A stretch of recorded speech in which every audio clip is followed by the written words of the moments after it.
So he went to the hospital, and the doctor said, I have 3 hearts from 3 persons. You can choose whichever you want. One is from a doctor, another one is from a teacher, another one is from a banker. You can choose. And the heart patient said, I will take the banker's heart. And the doctor said, why banker's heart? Why not the others? And the guy said, I know the banker's heart is hardly being used. So I'm sure this is a good deal.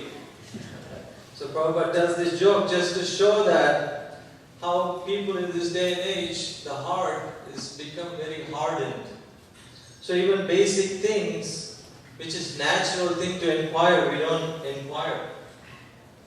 And we just worried about like paying bills, So the whole scam. To live in California, you need so many thousands of dollars. And to get that, we don't have any time left. We got to go to work.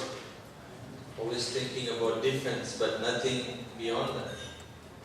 There is this wonderful example of this person called Mudgal Rishi in the Mahabharata.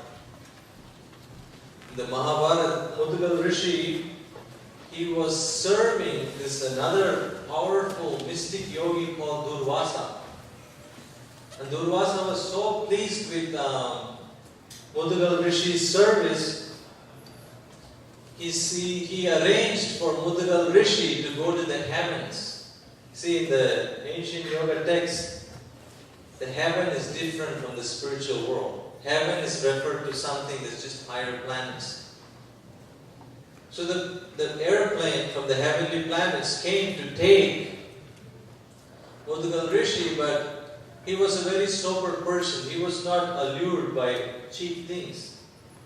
Even though it was not cheap to be able to go to heaven. He asked the demigods who's come to take him. He says, where are you taking me? And what are the advantages of going to the heaven?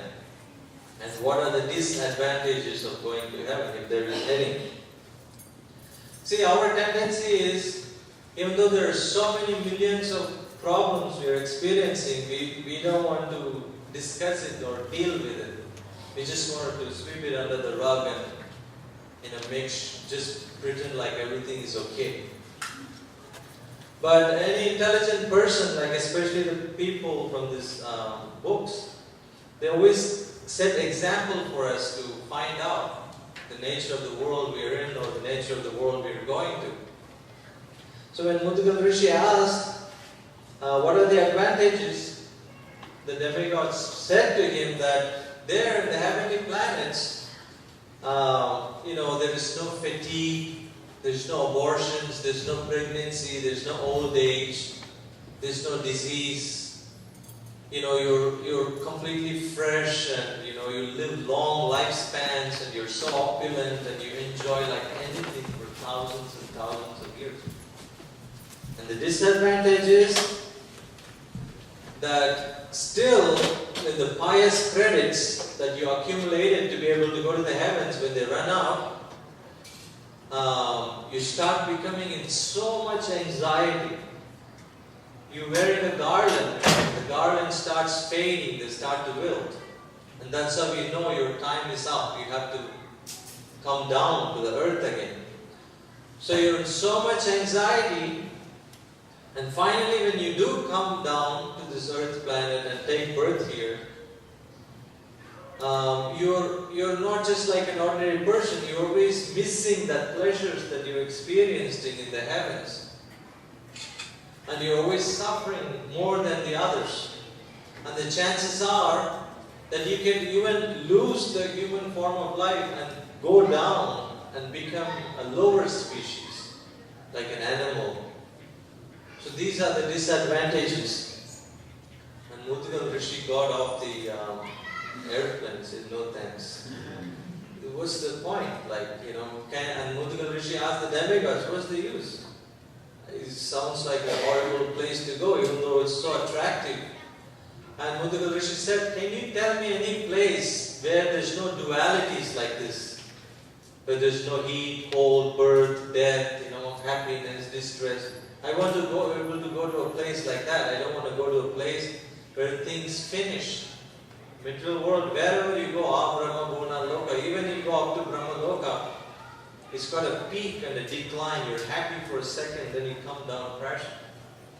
And the demigods explained to him, that's possible, and the place is called Vaikuntha. That's the abode of Krishna, the Supreme Personality of Godhead. And you could only go there through devotional service. Only Krishna can help you cross this ocean of birth and death and take you to the other side of the material universe, to a spiritual kingdom. In the Ramayana, there is a very beautiful example given. Rama and Sita, they wanted to go on a boat. And the boatman, he was so scared. He said to Ram, I heard recently you stepped on a stone, and the stone turned into a beautiful woman. He's talking about the curse of Ahalya. And the boatman said, I'm poor and I already have too many daughters. And what about if you stepped on my boat and it turned into a pretty woman? What will I can't even deal with what I have. So I'm afraid, my Lord, I can't allow you to come on board. And he's being so smart. He said, but if you allow me to wash your lotus feet and clean all the dust out of the lotus feet, then I will allow you to come on board. Because the dust of your lotus feet turned the stone into a woman. He was using this trick to be able to worship the lotus feet of the Supreme Personality of Godhead Ram. So he did this abhishek, he did bathing of the feet, and he sprinkled on the head along with his family members. Then Ram came on board, and they were rowing, and they were going to the destination. And Sita, the goddess of fortune, was so pleased with this man's simple service. See, a human being is never pleased no matter what we do. We always backstab, criticize, never enough. But the Supreme, you do a little bit, he's so grateful, he's just overwhelmed, even little service. So Sita, the goddess of fortune, took off one of her rings and said to Ram, give this to the boatman who's doing such nice service. And the boatman wouldn't accept. He said, my Lord, don't you know the policy between boatmen? One boatman don't take salary from another boatman. Don't you know this? Ram said, what do you mean? Like, why are you calling me a boatman? He was a Kshatriya, he was a king, he was a prince, he's a supreme. And the boatman explained, you actually are the only one who's able to help the living entities cross this ocean of repeated birth and death and go to this spiritual world. So you are the real boatman. I'm just like a minute one. So this way he was speaking so eloquently, glorifying Ram. So the point is, when we serve the Supreme Personality of Godhead with devotion, with all our hearts, then Krishna will reveal himself to us. This is the secret. Because many times, people ask, have you seen God? Can you show me God? Because we don't have the qualification, we don't have the eyes to see God. But the qualification is to develop a love for the Supreme, to develop service for the Supreme. Then we can actually conquer the Supreme. The example of Hanuman is given. Hanuman sometimes, Hanuman is doing bad ways. He's the demigod, he looks like a monkey. Very special servant of Ram in the Ramayana. So he saw Sita Devi one time, the goddess of fortune, she was putting on kumkum, this vermilion.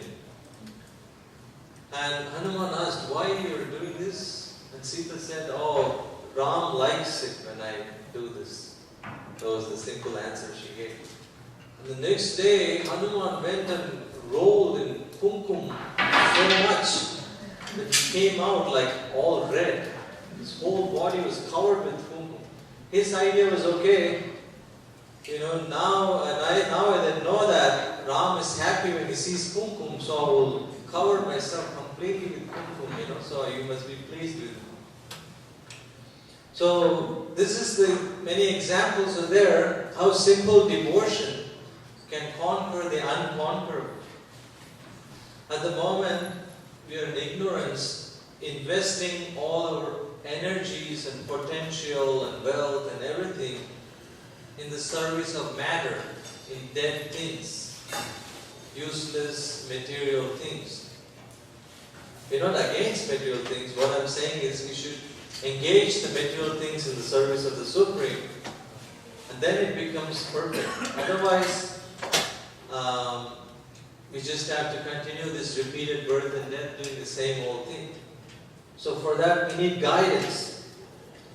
We need a bona fide spiritual master who can guide us how to serve the Supreme, how to love the Supreme, how to perfect the Supreme.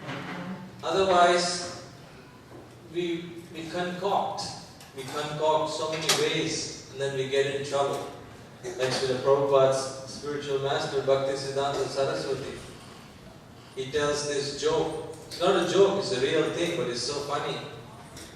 Bhaktisiddhanta Saraswati was talking to one spiritual group and they were eating all kinds of things. They were eating like meat and fish and everything. And Bhaktisiddhanta Saraswati said to them, if you want to be spiritual, the first principle is to be compassionate. And what you eat is what you are.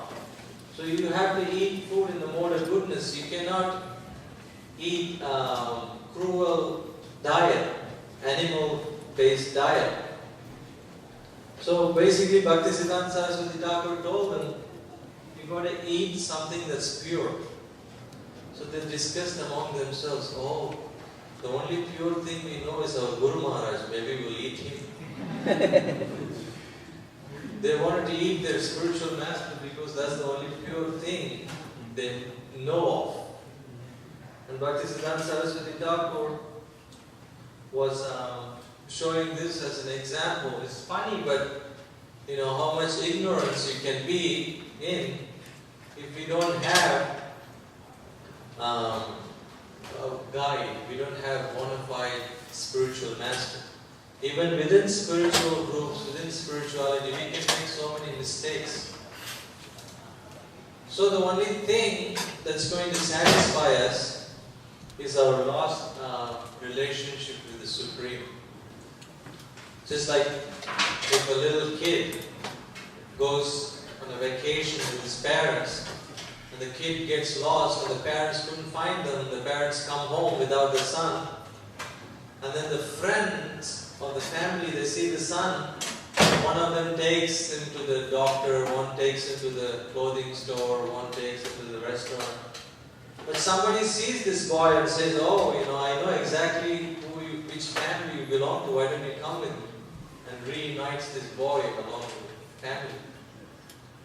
So immediately the boy is completely, all his problems solved.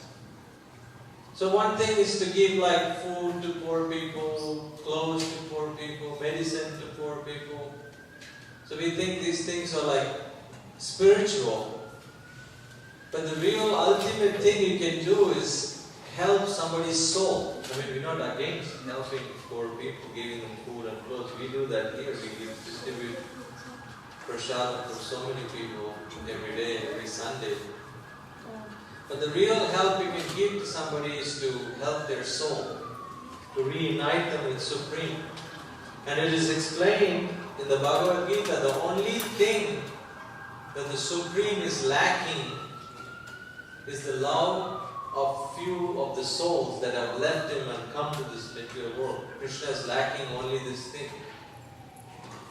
So when we reunite the souls that are lost and they're suffering and they're going through repeated birth and death, along with the Supreme Personality of Godhead once again, this is the greatest gift you can give to somebody. And this process actually makes us also very, very dear to Krishna. Krishna says, Nachatasman Manusheshu Kaschin Me Priyakritam.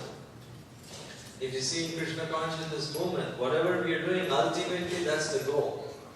How you can introduce an innocent person